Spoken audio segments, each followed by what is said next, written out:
اعوذ باللہ من الشیطان اللعین الرجیم بسم اللہ الرحمن الرحیم الحمد للہ رب العالمین الصلاۃ والسلام علی الرسول الثقلین محبوب رب المشرقین المغربین جد الحسن والحسین ابو القاسم محمد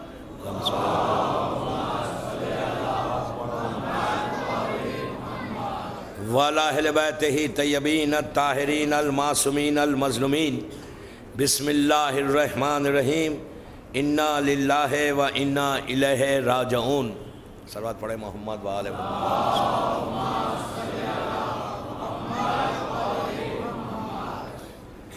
عزاداران امام، رضوی کالج بامبے کی یہ 8ویں مجلس ہے، 8th مجلس ہے، اس آیت کے عنوان پر جو مسلسل میں آپ کی خدمت میں پہلی محرم سے عرض کر رہا ہوں کہ یہ سچ اے امپورٹنٹ تھنگ کہ ہم کو اس لمحے کے لیے، اس لائف کے لیے کچھ پریپریشن کرنا ہے، اور مسلسل میں اس میں آپ سے 8 دن سے ایک ہی ریکویسٹ ہے کہ سوچو اس زندگی کے بارے میں، وہ لائف کے بارے میں سوچیں کہ جو ایک بہت لمبی زندگی ہے، اور اس زندگی میں ایک دفعہ انسان جب جائے گا تو پھر واپس نہیں آئے گا، اور جب واپس نہیں آئے گا تو وی ہیو ٹو تھنک کہ وہاں رہیں گے کیسا، کس انداز سے رہیں گے، کیسے رہیں گے۔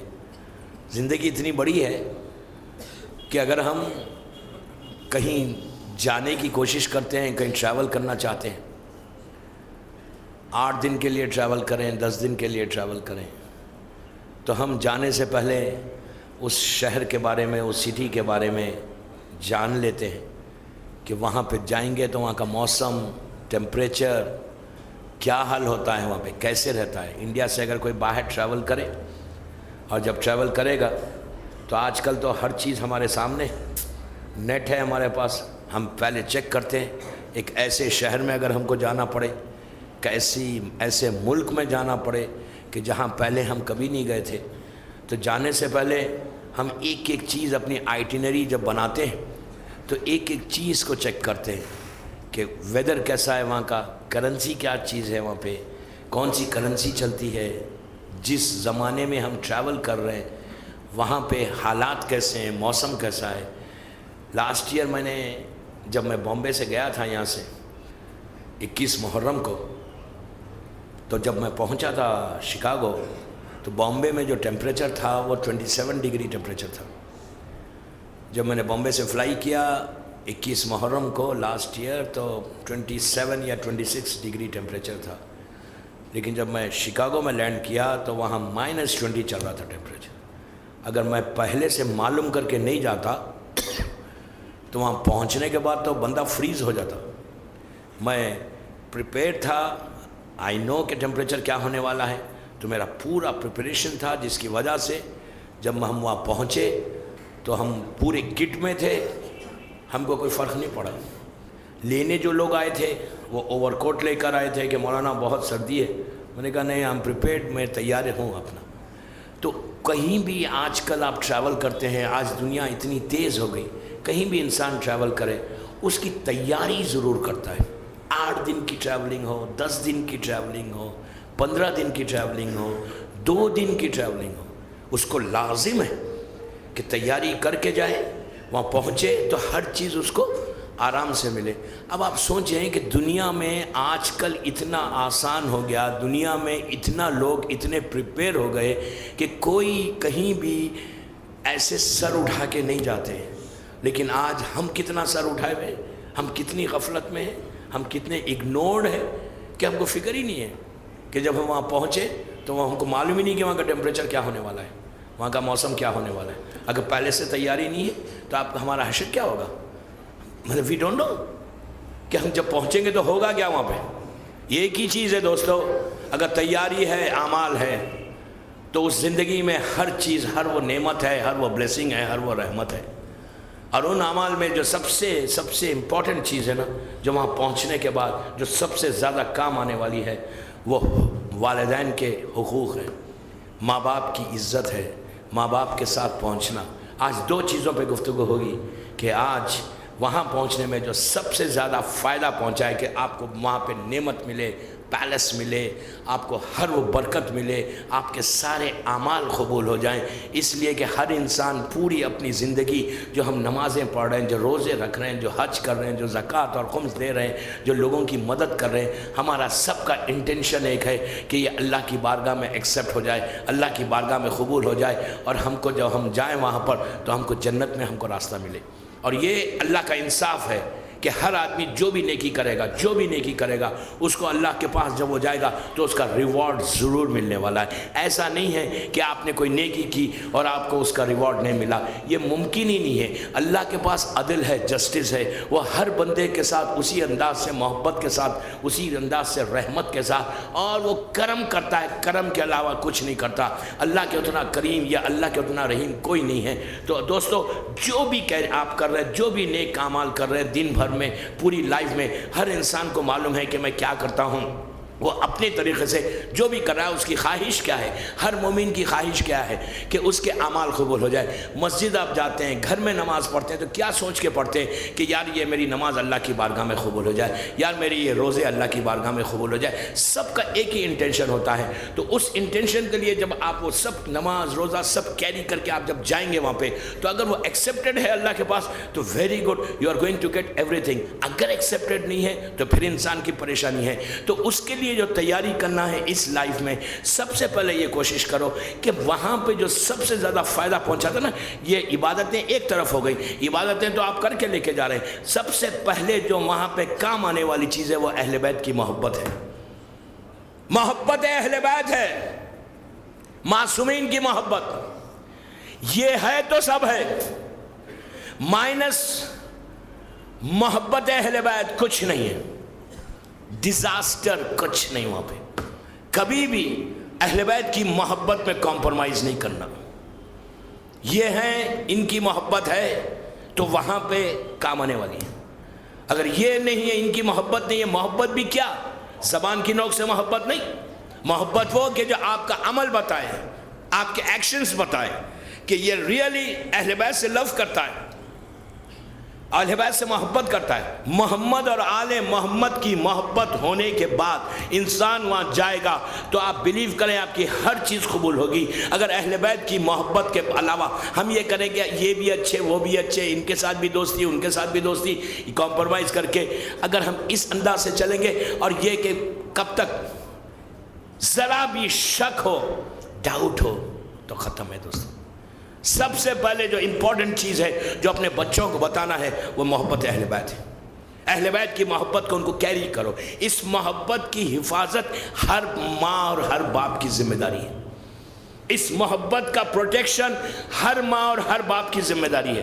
اگر پیرنٹس نے بچوں کو اہل بیت کی محبت کی طرف تعلیم نہیں دی تو اس جگہ پر جو آپ ایکسپیکٹ کر رہے ہیں کہ آپ کو یہ ملے یہ ملے یہ ملے، وہ وہاں پہ بھی نہیں ملے گا۔ تو یہ کوشش کرو کہ اہل بیت، محبت اہل بیت ہم کو کیری کرنا ہے، محبت اہل بیت کے لیے بیٹھنا ہے، بیٹھ کے اپنے بچوں کو بات کرنا ہے۔ یہ ماؤں کی ذمہ داری ہے کہ اپنی اولاد کو اس منزل تک پہنچاؤ۔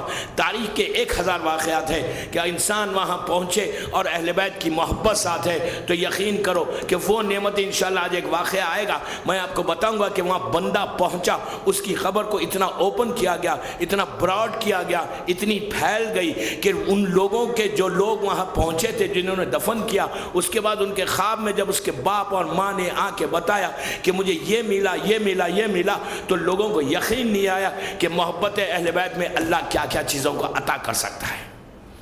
لیکن پہلی شرط یہ ہے کہ ہم اس محبت میں کوئی کمپرومائز نہیں کریں۔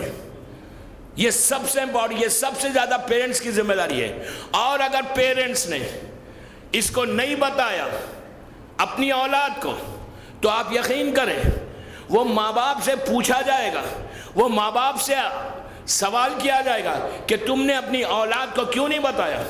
تاریخ کا مشہور واقعہ ہے کہ اہل بیت کی محبت کا پروٹیکشن کیا تھا۔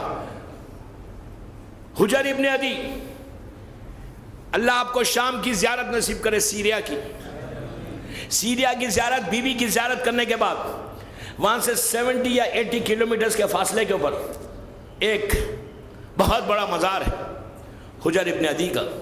یہ حجر ابن عدی کون تھا؟ یہ امیر شام کے زمانے میں یہ ایک علی کا چاہنے والا تھا، فیملی تھی، بہت ہی محبت کرنے والا تھا۔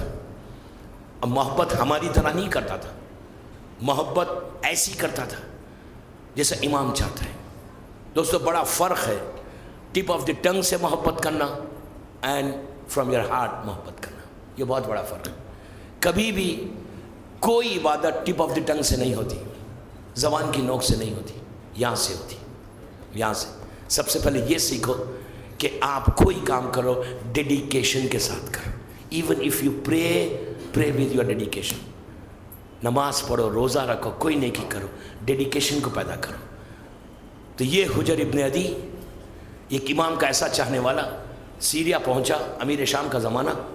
امیر شام کو پتہ چلا کہ یہ حجر آیا ہے میرے ملک میں، اس کے لیے تو بڑی بات ہو گئی کہ حجر میرے پاس آیا، میرے ملک میں آیا۔ کہا اس کو گرفتار کرو، اریسٹ کرو۔ اریسٹ کیا گیا، اریسٹ کر کے دربار میں لایا گیا، امیر شام کے دربار میں پیش کیا گیا۔ اور جب آیا دربار میں تو دربار پورا سجا ہوا تھا، دربار پورا سجا کر 3,500 یا 4,000 آدمی اس کے دربار میں بیٹھے ہوئے تھے۔ امیر شام نے اپنے وزیر سے کہا تھا کہ اس حجر کو سیدھا میرے دربار میں لے کے نہیں جانا، بلکہ میری آرمی بتاؤ، میری فوج بتاؤ۔ یہ جنگ صفین سے پہلے کا واقعہ ہے۔ میری فوج بتاؤ، میری آرمی بتاؤ، کہ جب میری آرمی کو دیکھے، میری فوج کو دیکھے تو وہ اتنا امپریس ہو جائے، اتنا امپریس ہو جائے، مروب ہو جائے کہ اس کی زبان نہیں کھلے۔ لیکن آپ جانتے ہیں پوری آرمی کو دیکھا اس نے، دیکھ کے امیر شام کے دربار میں انٹر ہوا۔ جب امیر شام کے دربار میں انٹر ہوا تو امیر شام تخت پہ بیٹھا ہوا تھا۔ اس نے کہا حجر تم نے پوری فوج دیکھ لی، میرا شان اور شوکت دیکھ لی، میری آرمی کو دیکھ لیا؟ بڑا ایزی لے کے انہوں نے کہا یس میں نے دیکھ لیا۔ اور اس نے کہا کہ سنو پوری فوج کو بھی دیکھ لی؟ میں نے کہا، اس نے کہا ہاں سب دیکھ لی۔ ایک بات میں آپ کو یہاں روک کے بولوں کہ آپ لوگ انڈیا میں ڈیموکریسی میں رہتے ہیں، میں کنگڈم میں رہتا ہوں۔ کنگڈم میں کنگ کے خلاف ایک جملہ بولنا بہت مشکل ہے۔ آج کل مشکل ہے تو اس زمانے میں تو اور مشکل تھا، اس لیے کہ بادشاہ کی مرضی پہ، کنگ کی مرضی پہ لوگوں کو زندگی ملتی تھی، موت ملتی تھی۔ یہ بہت مشکل تھا، اس لیے کہ حجر کی بھی فیملی ہے۔ اگر اس وقت کا بادشاہ حاکم اگر ناراض ہو جائے تو ایک لمحے میں آپ کی زندگی ختم ہو جائے، اس لیے کہ اس کا مزاج کے اوپر تو لوگوں کی زندگی بڑھتی تھی۔ اور حجر کا یہ عالم کہ تلوار کو ٹیک کے اٹھ کے اس کی آنکھوں میں آنکھیں ڈال کے بات کر کے کہا، اس نے کہا کہ سنو یہاں پر آنے کے بعد میرے ملک میں علی علی نہیں چلے گا، میرے ملک میں تم یہ نہیں کرو گے۔ تو انہوں نے کہا کہ سنو میں پیدا علی علی کرنے ہوا ہوں۔ اس کے بعد اس نے کہا یہ بتا کہ جب تم چلے تھے تو کوفے سے جب چلے تھے تو تمہارا امام کیا کر رہا تھا؟ تمہارا علی کیا کر رہا تھا؟ کہاں تھے؟ سنیں گے حجر کا جملہ سنیں۔ حجر دشمن کے دربار میں، پلیز غور سے سنیں، دشمن کے دربار میں پورا دربار سجا ہوا، دشمن تخت پر ہے، پورے دربار میں پوچھتا ہے یہ بتاؤ جب تم چلے تھے اس وقت تمہارا امام کیا کر رہا تھا؟ حجر نے کہا کہ آدھی رات کا وقت تھا، غور سے سنیں، آدھی رات کا وقت تھا، مڈ نائٹ ہو گئی تھی، میں بہت امپورٹنٹ کام سے میں گھر سے باہر نکلا، اس لیے کہ مجھے صبح میں اپنے کاروان کو جوائن کرنا تھا۔ کوفے میں بارش ہو رہی تھی، اتنی بارش تھی کہ سب لوگ گھروں میں آرام کر رہے تھے۔ پرانا زمانہ ہے، لوگ راستے میں کوئی اسٹریٹ لائٹس نہیں ہوتے تھے، راؤنڈ اباؤٹس کے اوپر چھوٹے چھوٹے چراغ لیمپس لگائے جاتے تھے، بس اس کے علاوہ کچھ نہیں ہوتا۔ کہتا ہے پورا کوفہ سناٹا تھا، پورے کوفے میں اندھیرا تھا، ہر آدمی اپنے اپنے گھروں میں سو رہا تھا، چھوٹی چھوٹی گلیاں ہیں، بارش تیز ہے۔ کہتا ہے میں اپنے گھر سے باہر نکلا اور نکل کے آہستہ آہستہ اپنے آپ کو بچاتا ہوا میں جا رہا تھا سامان لے کر، اس لیے کہ مجھے بڑا امپورٹنٹ کام تھا۔ کہتا ہے کہ جب میں چل رہا تھا مسجد کوفہ سے پہلے میرے کانوں میں کسی کے رونے کی آواز آئی، میرے کانوں میں کسی کے رونے کی آواز آئی، میرے کانوں میں کسی کے تڑپنے کی آواز آئی۔ میں اس حیرت میں تھا کہ اتنی رات کو کون رو رہا ہے، کون اتنا بے چین ہے، کس کے اوپر اتنی مصیبت آ گئی، اتنا تڑپ کے رو رہا تھا، اتنا بے چینی میں رو رہا تھا، اتنے کرب کے عالم میں رو رہا تھا کہ اس کے رونے کی آواز، اس کی آواز، اس کے تڑپنے کی آواز سے میرے ایک قدم میں آگے نہیں بڑھ سک رہا تھا۔ میں رک کے چاروں طرف دیکھنے لگا کہ کہیں کسی کے گھر سے تو نہیں آ رہی، لیکن مجھے کسی کے گھر کی آواز نہیں دکھی۔ میں اور آگے بڑھا تو میں نے دیکھا کہ یہ آواز تو مسجد میں سے آ رہی ہے۔ میں رک گیا مسجد میں، میں نے سوچا کہ اتنی رات کو یہ مسجد میں تڑپ کے کون رو رہا ہے، کیا مصیبت آ گئی؟ کہتا ہے میں جب دروازے میں داخل ہوا تو امیر شام کو، شام میں دربار یہ شام میں یہ حجر ابن عدی امیر شام کو سنا رہے کہ میرا مولا کیا کر رہا تھا۔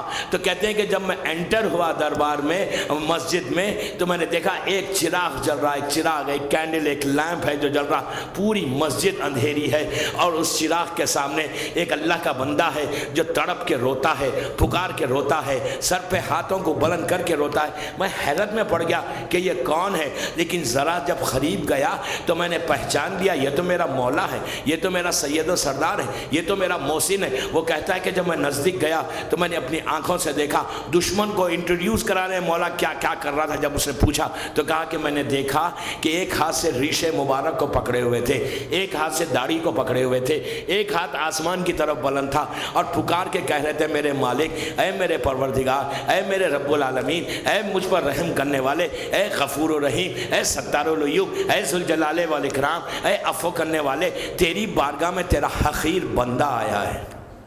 یہ کون کہہ رہا ہے؟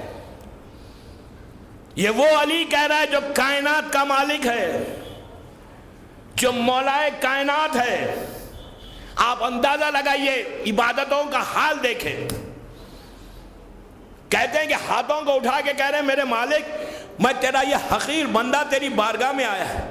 یہ وہ آیا ہے تیری بارگاہ میں کہ جس کے دامن میں کچھ نہیں ہے، جو ایک رات میں 500 سجدے کرے، وہ علی کہہ رہا ہے کہ تیرے دامن میں کچھ نہیں ہے۔ آپ کو میں بات کو یہیں روکتا ہوں۔ آپ کو پتا ہے کہ شہزادی کونین کے پاس اس شخص نے آ کے کیا کہا تھا کہ بنت رسول، آپ، مجھے افسوس کے ساتھ میں کہہ رہا ہوں کہ مولا علی کا انتقال ہو گیا، مولا علی دنیا سے چلے گئے۔ تو رسول کی بیٹی نے پوچھا کہ تو نے کہاں دیکھا علی کو، کہاں ہوا؟ تو کہا مسجد میں دیکھا۔ تو فاطمہ نے کہا کہ اے شخص، اے عبد خدا، روز علی کا نماز میں یہی عالم ہوتا ہے۔ شہزادی کے جملے، مشہور جملے کہ میں روز علی کا یہی عالم ہوتا۔ کائنات کا مالک ہاتھ اٹھا کے کہہ رہا ہے کہ پروردگار، تیرا حقیر بندہ تیری بارگاہ میں آیا ہے۔ دوستو اندازہ لگاؤ، جب علی اس انداز سے دعا مانگ رہا، علی اس انداز سے اللہ کی بارگاہ میں عبادت کر رہا، ہم علی والے ذرا چیک کریں کہ ہم کیا کریں، ہماری عبادت کا کیا حال کیا ہے؟ یہ عبادت کا حال ہے، اس کے بعد اتنا غرور ہے، اس کے بعد اتنا تکبر ہے کہ ایک سجدہ بھی پراپر نہیں کیا، اس کے بعد یہ عالم۔ ہمارا امام کیسے عبادت کر رہے ہیں، ہم کیسے عبادت کر رہے ہیں؟ ہاتھوں کو اٹھا کے کہتے ہیں۔ اس کے بعد سنے مولا کا جملہ، عجیب جملہ نہیں ہے، پلٹ کے کہتے ہیں کہ میرے مالک، وہ تیری بارگاہ میں آیا ہے جس کے دامن میں کچھ نہیں ہے۔ اس کے بعد کہتے ہیں اللہ، اے میرے کریم، اے میرے کریم، 9 مرتبہ کہا اے میرے کریم، اے میرے کریم۔ اس کے بعد 18 مرتبہ کہنے لگے یا غفور الرحیم، یا غفور الرحیم، یا غفور الرحیم۔ اس کو 36 مرتبہ کہنے لگے یا عفو، یا عفو، یا عفو۔ پھر 21 مرتبہ کہنے لگے یا وہابو، یا وہابو، یا وہابو۔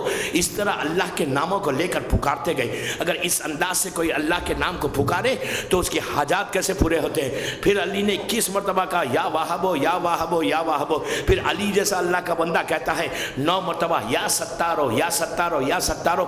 پھر آگے بڑھ کہتا ہے کہ یا سلامو، سلامو، صحت کے لیے بڑی اچھی اللہ کا نام ہے، یا سلامو، یا سلامو پکارنے لگے۔ پھر عجیب انداز سے کہا کہ 19 مرتبہ کہا یا حفیظو، حافظو، یا حفیظو۔ اللہ کے نام کو پکارتے رہے، پکارتے پکارتے ایک سٹیج پہ پہنچ کے کہا کہ پروردگار، اے میرے اللہ، اے میرے مالک، میں تیری بارگاہ میں آنے والا ہوں۔ اللہ، میں ایک ایسے تکیے پہ، ایک ایسے تکیے پہ، ایک ایسے پلو کے اوپر سر رکھوں گا جس سے زیادہ سخت تکیہ نہیں ہے، جس سے زیادہ ہارڈ پلو نہیں ہے۔ اس تکیے پہ سر رکھ کر ایک کئی لاکھ سال کا سفر طے کر کے، کئی لاکھ سال کا سفر طے کر کے جب میں تیری بارگاہ میں آؤں تو میرے مالک مجھ پر رحم کرنا۔ کون کہہ رہا ہے؟ کس کے جملے ہیں؟ عابد بلرامی کے جملے نہیں ہیں، یہ اس امام کے جملے ہیں کہ جس کی محبت ایمان ہے، جس سے بغض کفر و نفاق ہے۔ اگر اس محبت علی نہیں ہے تو کچھ نہیں۔ اس خبر میں، کام آنے والی چیزوں میں، کام آنے والی نیکیوں میں، کام آنے والی رحمتوں میں اس کی محبت ہے، اس امام کی محبت ہے۔ اور اس امام کا حال یہ ہے دعا مانگنے کا، اس امام کا حال یہ ہے عبادت کرنے کا۔ ہماری عبادت مختصر، ہماری عبادت میں تیزی، ہم اپنی ہر انسان اپنے آپ میں سوچتا ہے کہ میں سب سے بڑا عبادت گزار ہوں، میں سب سے بڑا زیادہ نماز پڑھنے والا ہوں۔ کبھی بھی کسی کو نہیں دیکھا کہ عبادت کیسے کی جاتی ہے۔ وہاں پہ حجر ابن عدی روایت کا جملہ ہے کہ جب حجر نماز کا عبادت، علی کی عبادت کا امیر شام کے دربار میں جب ایکسپلین کر رہے تھے، دشمن دربار، کئی لوگوں نے تو علی کو دیکھا نہیں تھا، پورے دربار میں ایک گریا، ایک رونے کی آواز بلند ہو گئی، لوگ چیخیں مار کے رونے لگے۔ تو امیر شام تو خوف کھا گیا، روک دیا اس نے، کہا بس آگے نہیں بڑھنا۔ علی کہہ رہا ہے میرے مالک، علی کے پاس کچھ نہیں ہے، دامن بالکل خالی ہے۔ ہمارا حال دیکھیں، ہمارا حال دیکھیں کہ ہم کس سٹائل سے دعا مانگ رہے ہیں، ہم کس سٹائل سے عبادت کر رہے ہیں، اور امام کیسے عبادت کر رہا ہے۔ تھوڑا سا ان مجالس کا اصل لے کر، تھوڑا سا اس لائف کے لیے سوچ کر زندگی کے سٹائل کو بدل دو۔ اب یہ مت سمجھو کہ جو کچھ کیا بہت کیا، کسی کی عبادت پتہ نہیں کتنی کہاں تک گئی۔ ہمارا تو یہ عالم کہ ذرا ہم کسی سے ناراض ہو جائے تو اس کو بد دعائیں دینے لگتے ہیں۔ حیرت نہیں ہے؟ ذرا کسی سے ناراض ہو جائے اس کو بد دعائیں دے رہے ہیں۔ بد دعا دینا حرام ہے، کسی کی بد دعا نہیں لگتی۔ ہمارا تو یہ کسی کو بھی ہرٹ کر دو، ہم تو اس سٹائل کے آدمی ہیں۔ تھوڑی سی عبادت بڑھ گئی تو ہم سمجھ رہے ہیں ہم کو بہت کچھ مل گیا۔ کیا ملا، کیا کیا، کتنا چینج آیا محرم کی آج 8 تاریخ ہو گئی، کتنا عبادتوں میں اضافہ ہوا، کتنی عبادتیں زیادہ کی، کتنا ہم نے حسین کے لیے کام کیا۔ یہ ضروری نہیں ہے وہاں کام آنے والی چیزوں میں، یہ سب سے امپورٹنٹ چیز ہے کہ وہاں پر جو کام آئے گی نا، یہ عزاداری کام آنے والی ہے، یہ محبت اہل بیت کام آنے والا ہے۔ اس کو سب سے پہلے اسٹرانگ کرو to get the places over there. اگر یہ نہیں ہوگا تو کچھ نہیں ہوگا۔ حجر ابن عدی کے جب اس سٹائل کو اس نے سنا تو اس نے کہا کہ اس کو لے کے جا کے قتل کر دو۔ امیر شام کے لوگوں نے حجر کو لیا۔ آج جہاں حجر کا مزار ہے، اللہ ہم کو زیارت نصیب کرے، 60 70 یا 80 کلومیٹرز پہ بی بی کے روضے سے آج بھی ان کا بہت بڑا مزار بنا ہوا ہے۔ وہاں پہنچے، حجر ہے، ان کا بیٹا ہے، ان کا غلام ہے، تینوں پہ پہنچے، اور 2 آدمی ہیں، امیر شام کے لوگ بھی تھے۔ ان لوگوں نے حجر سے کہا حجر تم کو علی کی شان میں گستاخی کرنا ہے، بیڈ ورڈز استعمال کرنا ہے، اگر تم بیڈ ورڈز استعمال کرو گے تو ہم تم کو چھوڑ دیں گے، اور اگر تم نہیں کرو گے تو ہم تمہیں دفن کر دیں گے، زندہ دفن کر دیں گے، زندہ دفن کر دیں گے۔ کنڈم ہے یہ، کنڈم تھا، کنڈم میں کوئی پوچھنے والا نہیں ہوتا کہ زندہ دفن کیسے کر رہے ہیں۔ کہ آپ امیجن کریں کہ کیا حال تھا، آپ حال دیکھیں کہ کیسے زندہ دفن کر دیا۔ آج کے دور میں 21 سینچری میں کوئی سوچ سکتا کہ کسی کو زندہ دفن کر دے؟ پوری انٹرنیشنل جو ہے میڈیا میں ایک ہنگامہ مچ جائے گا کہ یہ کیسا ایک آدمی زندہ دفن، زندہ کیسا دفن کیا؟ کہ اپنے ہاتھ سے خبر کو کھولو۔ حجر نے خبر کھولی، امیر شام کے آدمی نے کہا اتر جا اس کے اندر، یہ اتر گیا، کہا اب بولو، شان میں گستاخی کرو، بیڈ ورڈز استعمال کرو علی کی شان میں۔ انہوں نے کہا میں نہیں کرتا۔ بیٹا بھی ہے، بیٹا کھڑا ہوا ہے، جوان بیٹا، غلام بھی ہے، سرونٹ بھی ہے، بیٹے کے سامنے باپ کو اندر کر رہے ہیں، بیٹے کے دل کی حالت سوچے۔ کہا بولو علی کی شان میں گستاخی کرو۔ انہوں نے کہا میں نہیں کرتا، I'll not do it۔ مٹھی ڈالنا شروع کی، یہاں تک آ گئی، یہاں تک ایک سٹیج ایسا آیا، اس نے کہا کہ میں تمہیں زندہ دفن کر دوں گا۔ تو انہوں نے پلٹ کے کہا تجھے غلط فہمی ہے، میں اس کا ماننے والا ہوں جو موت اور حیات کا مالک ہے۔ کیوں، کیا سمجھ رہا ہے؟ میں موت سے ڈرتا؟ میں موت سے ڈرتا نہیں۔ پھر اس نے کہا کہ حجر تمہارے بعد تمہارے بیٹے کو دفن کر دیا جائے گا زندہ. بس دوستو یہ سننا تھا. حجر نے سنا کہ اس کا جوان بیٹا زندہ دفن کر دیا جائے گا, یہ سننا تھا. حجر اپنے مقام سے خبر سے باہر نکل گیا, باہر آ گیا مٹھی کو ہٹا کے, اور یہ کہا اس جلاد سے کہ پہلے میرے بیٹے کو دفن کرو, مارو, اس کے بعد پھر مجھے مارو. یہ تاریخ کا مشہور واقعہ, جا کے دیکھیں وہاں لکھا ہوا ہے پورا واقعہ. کہا پہلے میرے بیٹے کو مارو. تو وہ جو جلاد تھا, امیر شام کا آدمی تھا, وہ کہنے لگا یار یہ تمہارا بیٹا ہے, جوان بیٹا, تم اپنے بیٹے کو تڑپتے ہوا دیکھ سکو گے؟ کہا پہلے میرے بیٹے کو مار پھر مجھے. اس نے کہا تم اس کے باپ ہو؟ اس نے کہا یس میں اس کا فادر ہوں. کہا پھر باپ تو یہ چاہتا ہے کہ وہ مر جائے, جوان بیٹا زندہ رہ جائے. آپ سنیں کہ پروٹیکشن آف جنریشن کی حفاظت کیسی کی جا رہی ہے, پروٹیکشن آف یور جنریشن, محبت اہل بیت کو کیسے پروٹیکٹ کیا جا رہا ہے جو وہاں کام آنے والی ہے. تو پوچھا کہ دنیا میں باپ ماں یہ ہوتے ہیں کہ خود مر جائیں گے لیکن اولاد کو بچا لیں گے, تم کیسے باپ ہو؟ جب 1 سے 2 3 دفعہ اس نے ریپیٹ کیا, اس نے کہا سن میں جانتا ہوں یہ میرا بیٹا ہے نا, تقریر کرنے کی ضرورت نہیں ہے, سنو میں کیوں اپنی اولاد کو, اپنے بیٹے کو اپنے سامنے ختم ہونا چاہتا ہوں. میں چاہتا کہ یہ تو ختم کرنے والا ہے نا, پہلے میرے سامنے کر, یا ہمارے ساتھ کر, میرے ساتھ کر, میں چھوڑنا نہیں چاہتا, ہمارے ساتھ کر, مجھے بھی ساتھی کر, اس کو بھی ساتھی کر. ایک ہی خبر میں پورے, اب اگر آپ جائیں گے دیکھیں گے تو گریو ایک ہی ہے, ایک ہی گریو میں ہے یہ لوگ. تو وہاں پوری لسٹ لکھی ہوئی ہے ناموں کی. تو اس نے پوچھا کہ ریزن کیا ہے؟ آپ ریزن سنیں, آج میری 8ویں مجلس کا میسیج ہے. ریزن اس نے یہ کہا, حجر نے, کہ میں نہیں چاہتا کہ میری موت کے بعد میرا بیٹا تمہارے دباؤ میں آ کے محبت اہل بیت کو چھوڑ دے اور میرا جنریشن خراب ہو جائے. میں نہیں چاہتا کہ تم میرے باپ آ کر میرے بعد تمہارا پریشر پڑے اور وہ محبت علی سے ہٹ جائے. تو آپ نے دیکھا کہ جنریشن کی حفاظت کیا ہے, ایک لڑکی کا حفاظت نہیں کر رہے یا ایک لڑکے کی آپ حفاظت نہیں کر رہے, پوری نسل کی حفاظت کر رہے, پورے جنریشن کی حفاظت کر رہے ہیں. یہ سب سے امپورٹنٹ چیز ہے کہ اگر اولاد بے دین نکل جائے تو وہاں پر کوئی فائدہ پہنچنے والا نہیں ہے. اس لیے کہ وہاں پر جب آپ پہنچیں گے اولاد بے دین ہے تو کون مدد کرے گا, کون آپ کی حفاظت کرے گا, کون آپ کو گفٹ بھیجے گا, کون آپ کو تحفہ بھیجے گا, کون آپ کی خبر پہ آ کے آپ کے لیے دعا کرے گا. یہ پہلے اولاد کی حفاظت, اسی کے ساتھ اب اولاد کی ذمہ داری یہ کہ وہ اگر اپنے ماں باپ کا خیال نہیں رکھتے, وہ اپنے ماں باپ کو اگر صحیح معنی میں جو اسلام کہہ رہا ہے نہیں سنتے, تو اولاد کے اوپر ہے کہ ان کے ساتھ بھی وہی ہوگا کہ جنہوں نے اپنے ماں باپ کے ساتھ کیا. تو یہ وائس ورسا ہے, یہ امپورٹنٹ ہے کہ اولاد, آج جو سب سے زیادہ ہمارے پاس مسئلہ ہے وہ ماں باپ اولاد کا مسئلہ ہے کہ اولاد جو ہے, ہر ماں باپ یہاں پہ تو نہیں لیکن دنیا کے دوسرے حصوں میں پیرنٹس کا صرف ایک ہی وہ ہے کہ مولانا اولاد ہمارا ساتھ نہیں دے رہی, اولاد ہماری بات نہیں سنتی, اولاد ہمارے ساتھ یہ کر رہی, جبکہ ان کو پتہ ہے کہ ماں باپ کا احترام سب سے بڑا ہے.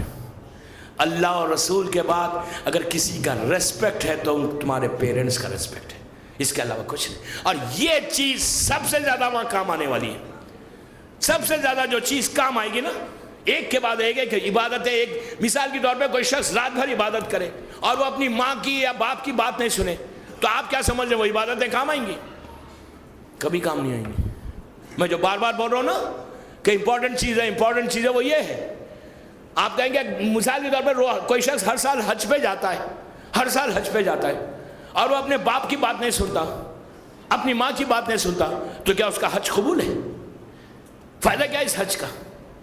پورے 3 مہینے رجب شعبان رمضان روزے رکھتا ہے, اللہ بے حساب اس کا اجر دیتا ہے رجب شعبان رمضان کرنے کا. وہاں کے آخری لائف میں رجب کے روزے بڑے کام آئیں گے. یاد رکھیں 13 14 15 رجب کو روزہ اگر کوئی رکھتا ہے تو وہ اندھیرا نور میں بدلتا ہے. یا 7 سے 10 رجب تک اگر کوئی رہتا ہے تو وہ لائف میں بہت کام آنے والی ہے رجب میں. تو اگر کوئی شخص رجب شعبان رمضان روزہ رکھتا ہے اور اپنے پیرنٹس کو ہرٹ کرتا ہے, تو آپ کیا سمجھ رہے کہ اللہ آپ کے پورے 3 مہینے کے روزوں کو قبول کرے گا؟ نیور. تو میں جو بول رہا ہوں نا بار بار، کتنی عبادت کر لو، اگر آپ کا ایٹیٹیوڈ ٹورڈ یور پیرنٹس بالکل خراب ہے تو بھی ڈونٹ ایکسپیکٹ کہ اچھا آپ بولیں گے ہم تو ماں باپ کی ریسپیکٹ کرتے ہیں. ریسپیکٹ ویسے نہیں کرنا ہے جیسا آپ کر رہے ہیں. ریسپیکٹ میں بچوں سے بات کر رہا، ریسپیکٹ ویسے کرنا ہے جیسے اسلام چاہتا ہے، اپنی مرضی سے نہیں. اسلام کو اپنی مرضی سے لینے کی کوشش مت کرو. اپنی مرضی کا اسلام نہیں ہے. ہم کو وہ اسلام لینا ہے جو اسلام محمدی ہے، جو اللہ کے رسول نے دیا. وہ اللہ کے رسول کی تعلیمات ہے کہ تم کتنی ہی عبادت کر لو. آ کے شخص نے پوچھا کہ یا رسول اللہ یہ بتائیے کہ کسی کو دیکھ کر ہم یہ کہہ سکتے ہیں کہ یہ جنتی ہے؟ کسی انسان کو شہر میں دیکھیں مدینے میں اور یہ کہیں کہ یہ جنت کا بچہ ہے، جنت کا آدمی ہے، یہ جنت میں جائے گا، تو جو اصحاب بیٹھے ہوئے تھے ان لوگوں نے کہا یہ کیسے پاسبل ہے کسی کو دیکھ کے ہم یہ کہیں کہ یہ جنتی ہے؟ جنت اور جہنم تو مرنے کے بعد ڈیسائیڈ ہوگا. تو رسول نے کہا نہیں، تم کسی بھی شخص کو دیکھ کے یہ کہہ سکتے ہو اگر وہ اسلام پہ عمل کرتا ہے، نماز روزہ سب کرتا ہے، جو اسلام کے قانون ہے اس پہ عمل کرتا ہے، اور اس کے بعد تم دیکھ کے اسے کہہ سکتے ہو کہ یہ جنتی ہے. تو لوگوں نے پوچھا کیسے؟ تو آپ نے ارشاد فرمایا کہ اگر پورے جو اسلام کا فریم ہے اس پہ عمل کرتے ہوئے اگر وہ کرتا ہے، ظاہری طور پہ ہی کرتا ہے، تو آپ اس کے ماں باپ کو پوچھو کہ وہ راضی ہیں. اگر ماں باپ راضی ہے تو سمجھو وہ جنتی ہے. اسلام کے تمام اعمال کرنے کے بعد تب آپ اندازہ لگائیے خالی ایک جملہ ہے راضی ہو. آج ہم کتنے ہمارے ماں باپ راضی، کتنے ایسے ایشوز ہیں کہ جو پیرنٹس بالکل راضی نہیں ہیں. چھوٹی چھوٹی بات پہ ہم سمجھ رہے ہیں کہ ہم نے بہت احسان کر دیا ماں باپ کے. ماں باپ کے اوپر احسان کوئی نہیں کرتا، کوئی نہیں کرتا. اگر کوئی یہ سمجھ رہا ہے، اپنے ذہن میں بھی لایا کہ اولڈ پیرنٹس ہیں یہ ہمارے لیے برڈن ہو گئے، وہ برڈن ظاہری طور پہ اصل وہ رحمت ہے تمہارے لیے، بلیسنگ ہے تمہاری. وہ خوش نصیب ہیں جن کے ماں باپ زندہ ہیں. تو اگر کوئی یہ سمجھ رہا کہ میں اولڈ پیرنٹس کی بڑی مدد کر رہا تو مجھے فائدہ پہنچے گا، کوئی نہیں. دوستو جتنا رزق تم ماں باپ کو دیتے ہو، چھٹے امام جعفر صادق علیہ السلام کہتے ہیں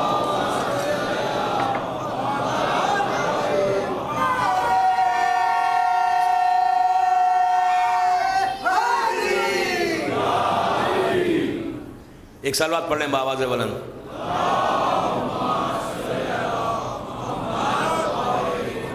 چھٹے امام کہتے ہیں کہ ایک شخص رسول کے پاس آیا. رسول اللہ مسجد میں، غور سے سنیں، مسجد میں درس دے رہے تھے. جنگ بدر یا جنگ احد کے بعد کا واقعہ ہے.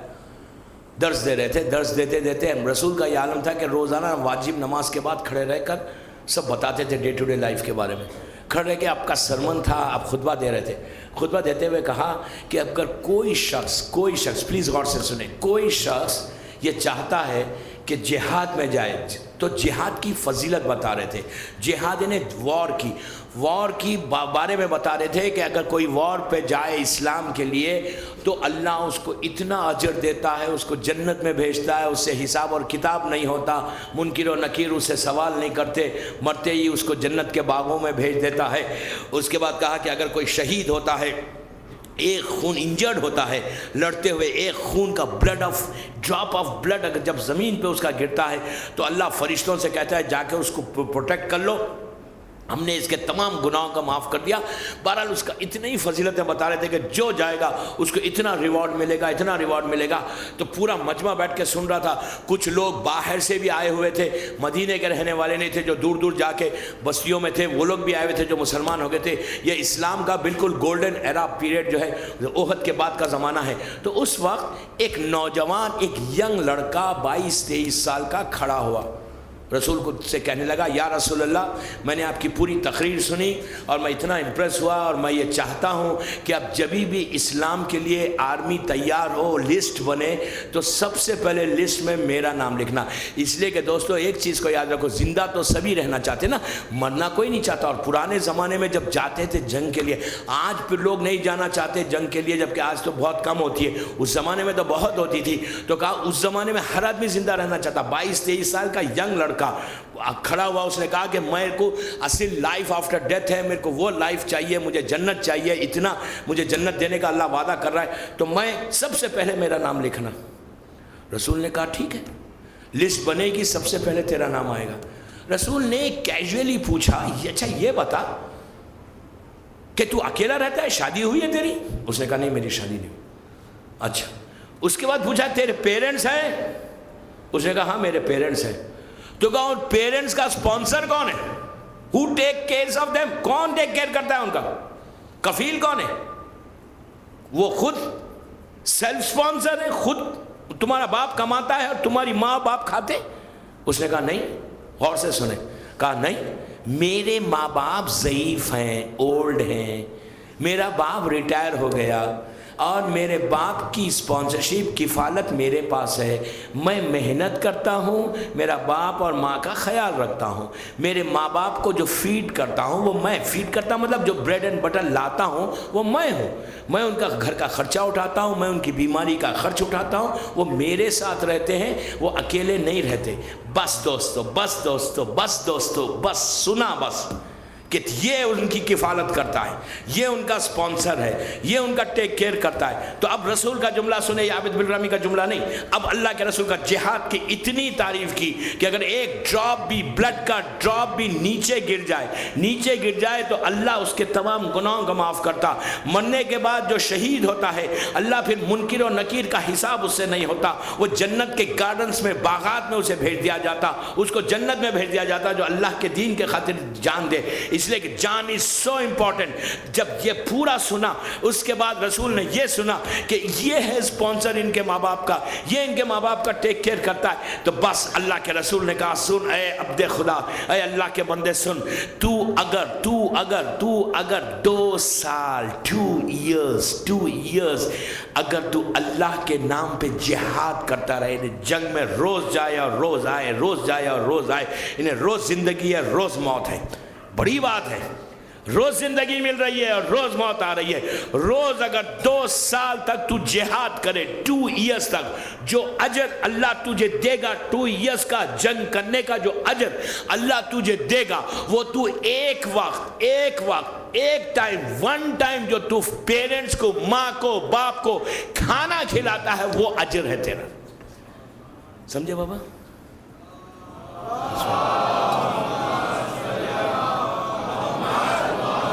سمجھ میں آیا کہ پیرنٹس کا ریسپیکٹ کیا ہے؟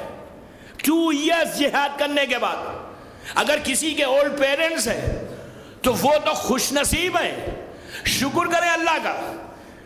یا جوان ماں باپ ہیں, اگر اولاد سپانسر ہے تو دوستو جو سب سے زیادہ چیز وہاں کام آنے والی ہے وہ پیرنٹس کا خیال, ماں باپ کی عزت, احترام. آج ہماری کمیونٹی میں یہ بھی ایک ایشو ہے, یہ بھی ایک بڑا ایشو ہے کہ ماں باپ کی عزت نہیں, ماں باپ کی ریسپیکٹ نہیں, ماں باپ کا خیال نہیں, جیسا اسلام چاہتا ہے ہم اپنی مرضی سے کریں گے.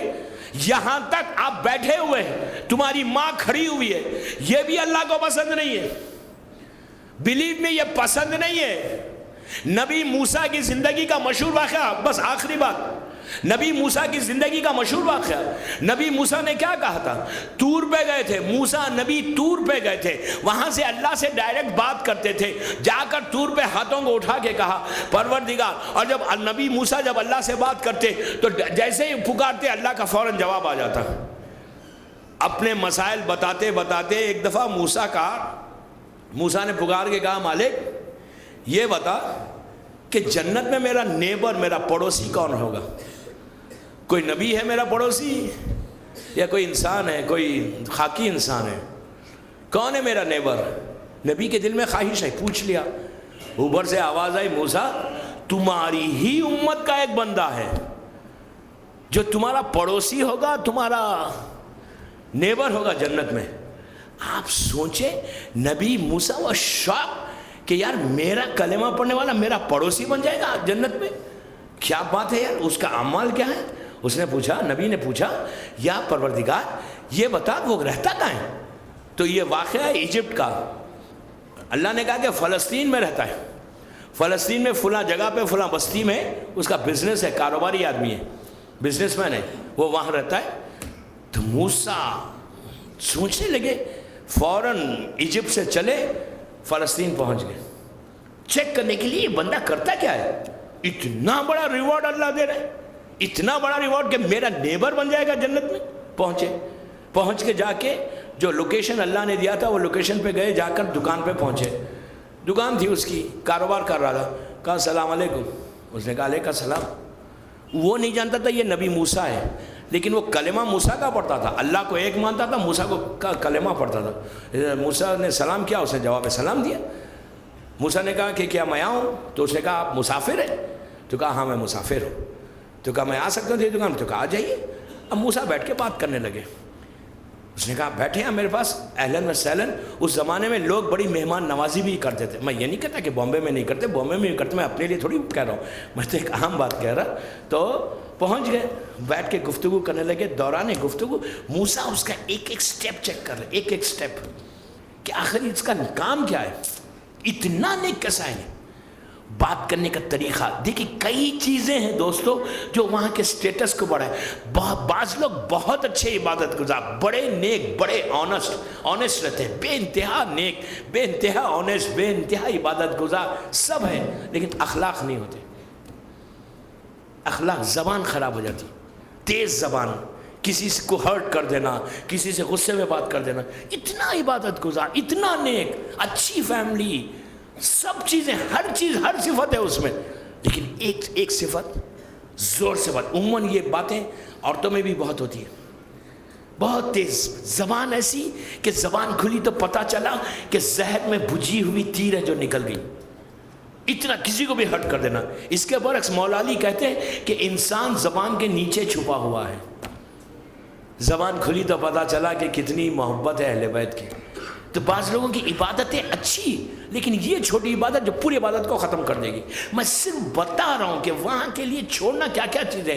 نیکی صرف یہ مت سوچ کے زندگی گزارو کہ میں رات بھر تسبیح پڑھتا ہوں، یہ سوچ کے مت گزارو کہ میں بڑا 5 وقت کا عبادت گزارو. یہ تو کمپلسری ہے، کمپلسری ہے، کرنا ہے.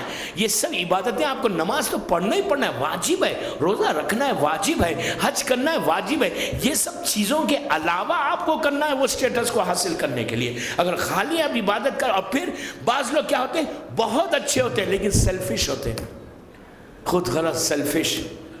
یہ بھی پکڑے جائیں گے، ان کی عبادتیں بھی رک جائیں گی. اگر آپ دوسروں کی مدد نہیں کرتے، اگر آپ دوسروں کے لیے کچھ نہیں کرتے، آپ کو پتا ہے وہاں پہنچنے کے بعد جو سب سے نماز، روزہ، حج، زکوٰۃ ایک طرف پوچھا جائے گا، آخری سوال یہ پوچھا جائے گا تمہاری سب عبادتیں تو ہے، یہ بتاؤ تم نے اللہ کی، ہماری مخلوق کے لیے کیا کیا. آپ کہیں گے کیا کیا؟ بامبے میں ٹائم کس کے پاس تھا؟ اپنی فیملی دیکھتے تھے، وہی بڑا تھا. بہت تھا کہ فیملی کو میں دیکھ لے رہا تھا. یہ جواب نہیں چلے گا. وہاں پہ پوچھا جائے گا تم نے کیا کیا. وہاں پہ کوئی چیز کو حاصل کرنے کے لیے یہ امپورٹنٹ ہے کہ اپنے آپ کو، اپنے کیریکٹر کو اس طرح سے ڈیولپ کرو کہ 24 گھنٹے میں، 24 آورز میں اگر کوئی انسان اپنے کسی بھائی کے، اپنے کسی مومن کے بارے میں نہیں سوچتا کہ یار اس کی میں کچھ کروں. میں یہ نہیں بولتا کہ آپ لے کے جا کے کوئی ہیلپ کرو. بعض لوگ ایسے ہوتے ہیں کہ وہ ہیلپ کر ہی نہیں سکتے، فائنینشلی بالکل بروکن رہتے، تو اس کا یہ مطلب نہیں ہے کہ صرف جو پیسے والا ہے وہی کرے. کم از کم سوچے، فکر کرے، اس کو مورل سپورٹ تو دے سکتے ہو نا. اتنا امپورٹنٹ ہے. بہت اچھی عبادت. موسیٰ ایک ایک سٹیپ چیک کر رہے ہیں. صرف اس کی عبادت چیک نہیں کر رہے موسیٰ یہ سب چیک کر رہے ہیں کہ کرتا کیا ہے.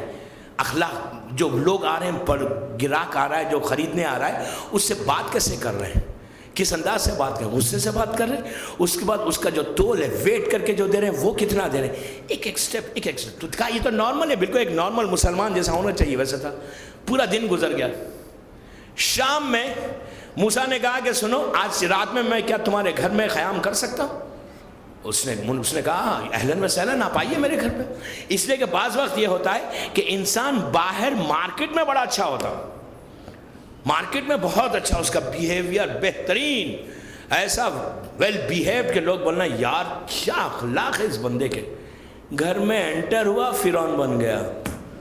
بامبے والے نہیں، میں ایک بات بول رہا. انٹر ہوا گھر میں، اب تو میں مہاراج، راجا، میں تو کنگ، فرعون بن گیا. اب شروع ہو گیا. تو آپ کو 24 گھنٹے آپ کا ایک ایک سٹیپ دیکھنا ہے وہاں پہنچنے کے لیے. اب موسیٰ نے کہا لیٹس سی یار, باہر تو بالکل صحیح ہے, اندر کیا کرتا ہے.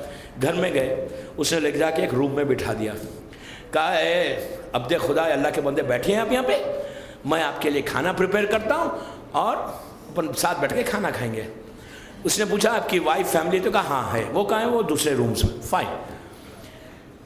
موسیٰ نے چیک کیا کہ یہ بندہ, اس کے ہال میں ڈرائنگ روم پلس کئی رومز ہیں, ایک روم میں موسیٰ بیٹھے ہوئے ہیں ڈرائنگ روم میں, سامنے ایک روم ہے, اس کے سامنے کچن ہے, کچن میں جاتا ہے کھانا بناتا ہے. کتنا ڈیڈیکیٹڈ تھا نہیں ہے.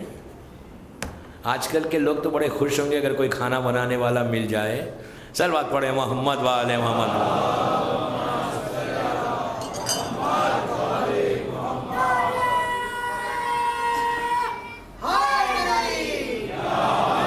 میں کسی کو خراب کر کے جانا نہیں چاہتا. تو بہرحال ہوا کیا, یہ کھانا بنا رہا تھا. اس کے بعد آتا ہے نبی موسیٰ کو اٹینڈ کرتا ہے, پھر ایک کمرے میں جاتا ہے, پھر وہاں سے نکلتا ہے نبی موسیٰ کو اٹینڈ کرتا ہے, پھر کچن میں جاتا ہے. اسی طرح کام کرنے لگا, اور وہ کمرے میں روم میں بار بار جانے لگا. نبی موسیٰ کے آئی بروز کھڑے ہو گئے. یہ کہا کہ یہ بتائے اب تک تو ہر چیز صحیح جا رہی ہے, کچن میں جا رہا ہے کھانا بنا رہا, میرے پاس رہا, وہ روم میں کیا ہے, وہ روم میں کون ہے؟ نبی نے اسے پوچھا. اگر ایسے مہمان ہمارے گھر میں آ جائیں تو مسئلہ ہو جائے نا. نبی موسیٰ نے پوچھا کہ یہ بتا اس کے روم میں, وہ دوسرے روم میں کیا ہے؟ اس نے کہا آپ دیکھنا چاہتے ہیں وہ روم میں کیا ہے؟ Come with me, come with me. English میں نہیں کہا, میں کہہ رہا. اٹھایا, نبی موسیٰ کے ساتھ وہ روم میں گیا. اب جو موسیٰ گئے تو دیکھا وہاں ایک اولڈ لیڈی ہے, بہت ضعیف, ایک عورت ہے, ایک ضعیف انسان ہے, باپ ہے, اولڈ پیرنٹس ہیں, اور وہ بیٹھے ہوئے ہیں, بیمار ہیں, بیٹھے ہوئے, کمزور ہیں, اولڈ ہیں. اور اس لڑکے کا عالم یہ ہے کہ آتا ہے اپنے باپ کے پیر دباتا ہے, اپنی ماں کے پیر دباتا ہے, اپنے ہاتھ سے جو کھانا بنانا روٹی ایک ایک لقمہ اس کو ماں کو باپ کو کھلاتا ہے اور پانی پلاتا ہے, خدمت کر رہا ہے. موسیٰ کھڑے رہ کر دیکھ رہے ہیں. اس کی ماں کہہ رہی ہے اور اس کا باپ کہہ رہا ہے کہ پروردگار ہم تجھ سے کچھ نہیں چاہتے, اتنا چاہتے کہ میرے بیٹے کو نبی موسیٰ کا پڑوسی بنا دے. کس کی دعا ہے؟ کس کی دعا ہے یہ؟ ماں کی دعا اور باپ کی دعا. باپ کی دعا دعائے مشلول, ماں کی دعا دیکھو کیا کہا, کچھ نہیں کہہ رہے. We don't want anything from you مالک, ہم کو کچھ نہیں چاہیے تجھ سے, تو میرے بیٹے کو نبی موسیٰ کا پڑوسی بنا دے. ماں کی دعا اتنی بڑی بلیسنگ ہے, اتنی بڑی بلیسنگ ہے. ابھی اس سے زیادہ اور کیا چاہیے؟ ماں باپ. ماں باپ اگر زندہ ہے نا دوستو, یہ سب سے بڑی رحمت ہے, یاد رکھیں. ماں کا اور باپ کا احترام کرنا. ان سے کبھی بھی, میں یوتھ سے بات کر رہا ہوں بامبے کے, جو میری آواز سن رہے اور بعد میں جو میری مجلس سنے, کہ پلیز اپنی لائف کو صحیح معنی میں آگے بڑھانا چاہتے ہو, لائف میں سکسیس چاہتے ہو, لائف میں یہ چاہتے ہو کہ تم آگے بڑھو, تو اپنی ماں اور اپنے باپ کو مت اگنور کرو. اور یہاں پہ نہیں کہ یہاں پہ ریسپیکٹ کیا, مر گئے تو چھوڑ دیا, وہ کل بتاؤں گا انشاءاللہ. تو ماں کی دعا آپ نے دیکھی کیا ہے, اتنی عظیم ہے ماں کی دعا کہ آپ کہیں گے ماں کہنے سے مل گیا. ماں کی دعا کیا ہے؟ کربلا امام حسین نے کیا کہا تھا جناب لیلا سے؟ اگر حسین چاہتے کہ علی اکبر واپس نہیں آ سکتے تھے؟ ایک لمحے میں آ سکتے تھے, لیکن امام نے دنیا کو بتایا کہ ماں کی دعا کیا ہے. نس سے معصوم ہے, نس سے معصوم ہے کہ ماں کی دعا, ماں کی دعا. حسین نے کہا تھا لیلا تم دعا کرو کہ تمہارا بیٹا واپس آئے, تو دنیا کو بتایا کربلا جو میسیج ہے وہ یہ کہ دیکھو ماں کی دعا وہ ہے کہ جس کی دعا سے علی اکبر واپس آئے. تو اب اندازہ لگاؤ, جن کے ماں باپ زندہ ہیں وہ خوش نصیب ہیں, جن کے ماں باپ مر گئے اللہ ان پر رحم نازل کرے. کبھی اپنے پیرنٹس کو برڈن مت سمجھو، پیرنٹس کو برڈن مت سمجھو. پیرنٹس تمہارے لیے بوجھ نہیں ہے، بلکہ پیرنٹس کے اگر تم کو چانس مل رہا ہے سرو کرنے کا، چانس مل رہا ہے خدمت کرنے کا، چانس مل رہا ہے ان کے بریڈ اینڈ بٹر کا خیال رکھنے کا، چانس مل رہا ہے کہ تمہارے گھر میں رہنے کا، جس شیلٹر کے نیچے ماں باپ ہیں، اگر تمہارے گھر کے اندر ماں باپ رہتے ہیں تو یہ یاد رکھو وہ گھر تمہارے لیے رحمت کا گھر ہے.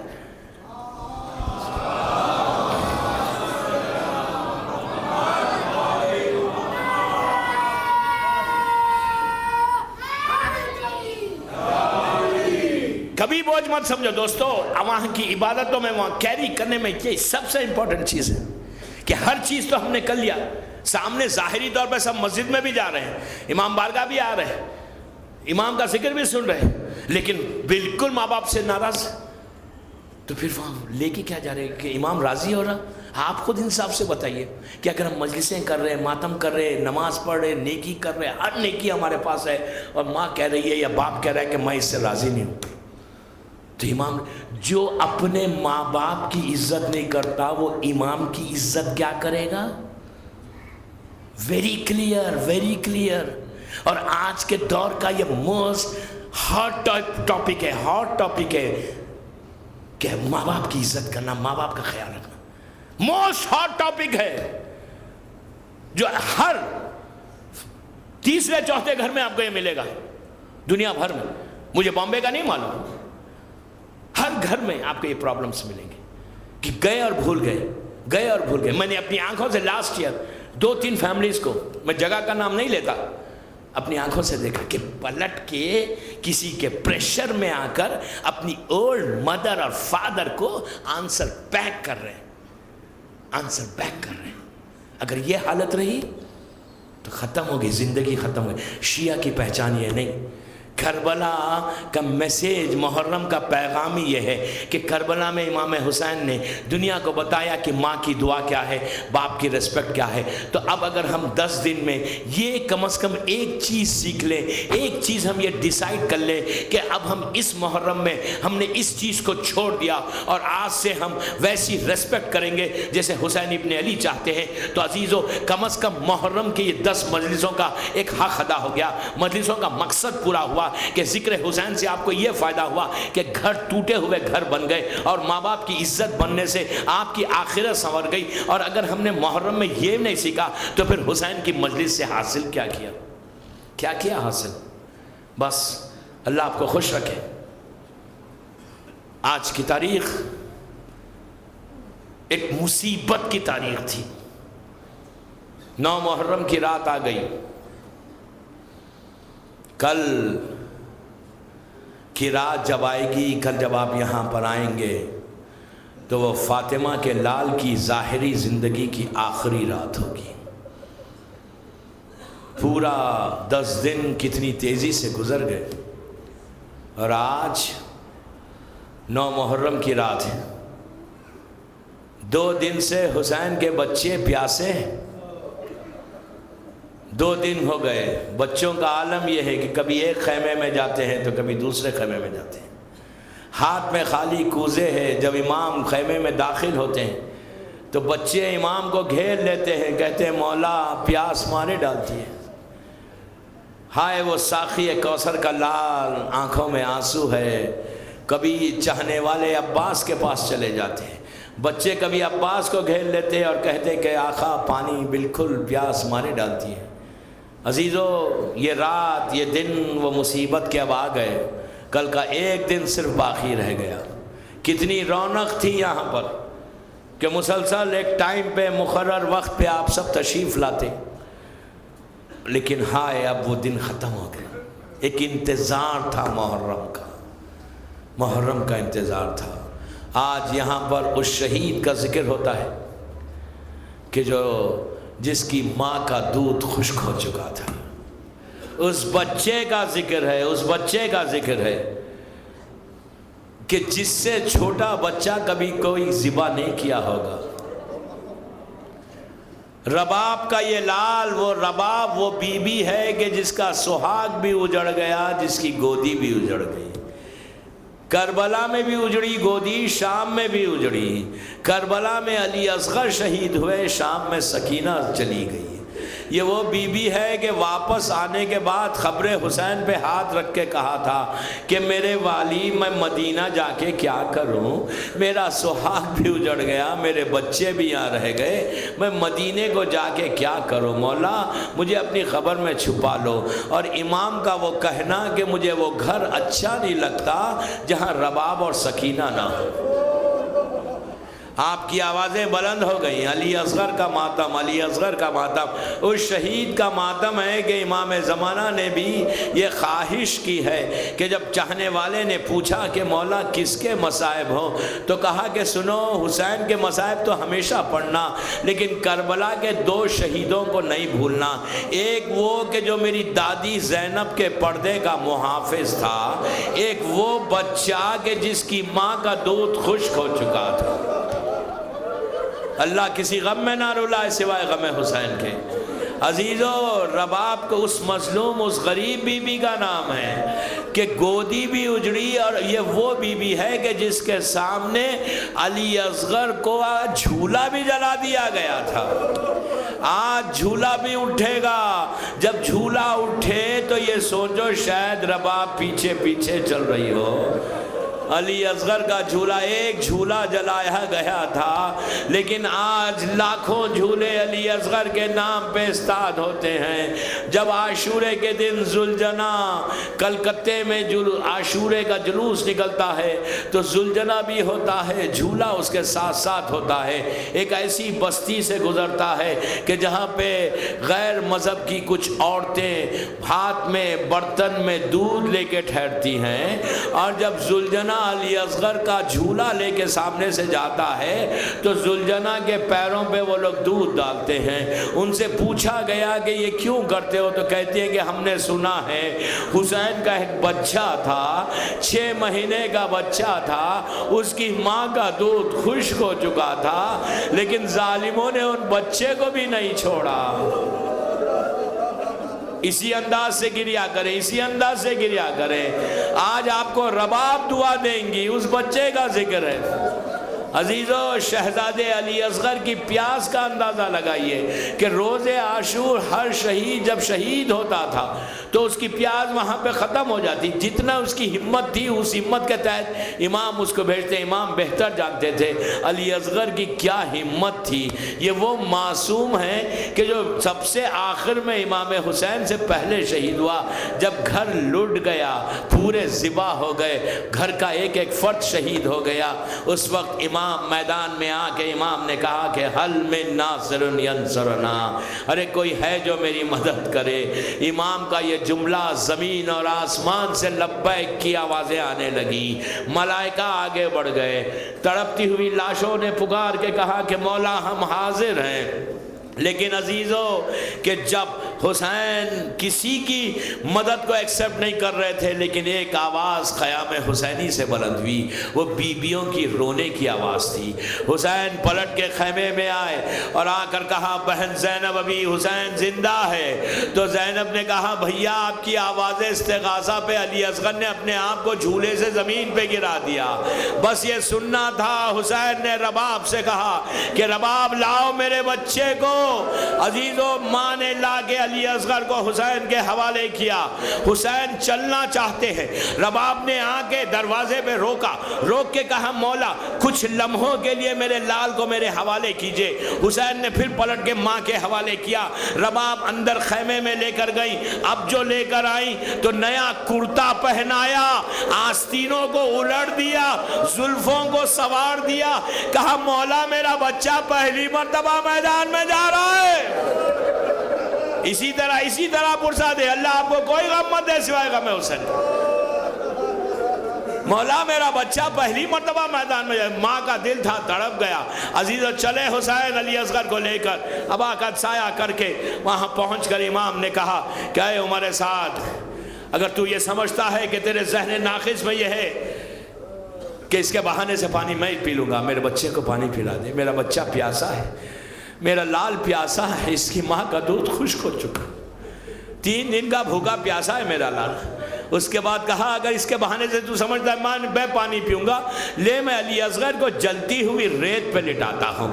علی اصغر کو جلتی ہوئی ریت پہ لٹایا، کچھ لمحوں کے بعد باپ کا دل تھا پھٹ گیا، علی اصغر کو اٹھایا، سینے سے لگا کے کہا علی اصغر تم بھی تو حجت خدا کے بیٹے ہو، بیٹا حجت کو تمام کرو۔ عزیزو سوکھی ہوئی زبان اپنے ہونٹوں پر پھیرنے لگے کہ میں بڑا پیاسا ہوں۔ اب اس وقت عمر سعد نے ہرملا سے کہا کہ اکتا کلام الحسین۔ عزیزو ہرملا نے نشانہ لگایا، خود ہرملا مختار سے کہتا ہے کہ نشانہ لگایا، ہاتھ سے تیر زمین پہ گر گیا۔ مختار سے ہرملا نے کہا تھا کہ اے امیر میں 7 تیروں کو لے کے کربلا آیا تھا، 4 تیر میرے ضائع ہو گئے، 3 تیر میرے نشانے پہ لگے۔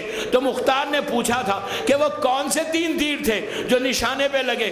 تو اس وقت ہرملا نے کہا تھا اے امیر میرا پہلا تیر وہ تھا جب عباس پانی لے کے واپس آ رہے تھے تو مشک سکینہ پہ میں نے تیر مارا تھا تو عباس کی امیدوں پہ پانی پھر گیا۔ دوسرا تیر وہ تھا جب حسین آخری لمحات میں گھوڑے پر جھوم رہے تھے، میں نے پیشانی پہ مارا تھا، فاطمہ کا لال گھوڑے سے زمین پر آ گیا۔ تیسرا تیر وہ تھا جب علی اصغر کو لے کر آئے، نشانہ لگاتا تھا، ہاتھ سے تیر زمین پہ گر جاتا۔ عمر سعد نے کہا ہرملا تو اتنا بڑا تیر انداز ہے، نشانہ کیوں نہیں لگاتا؟ تو کہا میں نے کہا تھا امیر اے عمر سعد جو میں دیکھ رہا ہوں وہ تو نہیں دیکھتا۔ جب میں نشانہ لگاتا ہوں ایک ماں ہے، ایک بیوی ہے جو خیمے کے دروازے پہ کھڑی ہوئی ہے، پردہ ہٹتا ہے، پکار کے کہتی ہے میرا بچہ پیاسا ہے، میرا بچہ پیاسا ہے۔ تیر چلا، حسین کے ہاتھ پہ علی اصغر منقلب ہو گئے، حسین کے ہاتھ پہ علی اصغر منقلب ہو گئے۔ بس میں نے زحمت کو تمام کیا، علی اصغر کو لے کر حسین سینے سے لگا کر انا للہ و انا الیہ راجعون کہتے ہوئے آگے بڑھ رہے تھے۔ انشاءاللہ روز عاشور جب آپ یہاں اعمال کریں گے، یہ عمل کریں گے کہ پروردگار کی بارگاہ میں جو حالت حسین کی تھی، کبھی آگے بڑھتے کبھی پیچھے ہٹتے، یہ سوچتے جاتے تھے پیچھے ہٹتے تھے ہائے میں رباب کو جا کے کیا کہوں گا، ارے میں نے ماں سے وعدہ کیا ہے بچے کو پانی پلانے کا۔ آگے بڑھتے ہوئے ابھی خیام حسینی سے کچھ فاصلہ تھا، ایک شخص نے آ کے حسین کو سلام کیا۔ عزیزو روز عاشور حسین اتنا غریب ہو گیا تھا کہ کوئی سلام کرنے والا امام کو نہیں تھا۔ اس نے سلام کر کے کہا کیا آپ حسین ہیں؟ تو امام نے کہا ہاں میں حسین ہوں، لیکن تو کون ہے؟ تو کہا مولا میں مدینے سے آیا ہوں مولا، بیمار بچی کا قاصد ہوں۔ یہ فاطمہ صغرا کا خط تھا، حسین نے بچی کے خط کو لکھا اور دیکھا تو اس میں صغرا نے لکھا تھا بابا آپ کو سلام، اماں کو سلام، بھائی کو سلام، ایک ایک کو سلام کر کے کہا بابا میری طرف سے میرے بھیا علی اصغر کو پیار کرنا۔ حسین تڑپ گئے، بہن کی خواہش، بچے کی میت ہاتھوں پر، کہا علی اصغر صغرا تمہیں یاد کر رہی ہے۔ خیمے میں پہنچے تو رباب نے کہا مولا کیا میرا بچہ پانی پی چکا؟ حسین نے کہا رباب وعدہ کرو صبر کرو گی۔ رباب نے کہا مولا میں وعدہ کرتی ہوں۔ اب آ کے دامن کو ہٹایا، رباب نے علی اصغر کو دیکھا، ماں کی چیخ نکل گئی، کہا علی اصغر کیا تیرے اتنے بچے بھی ذبح کیے جاتے ہیں؟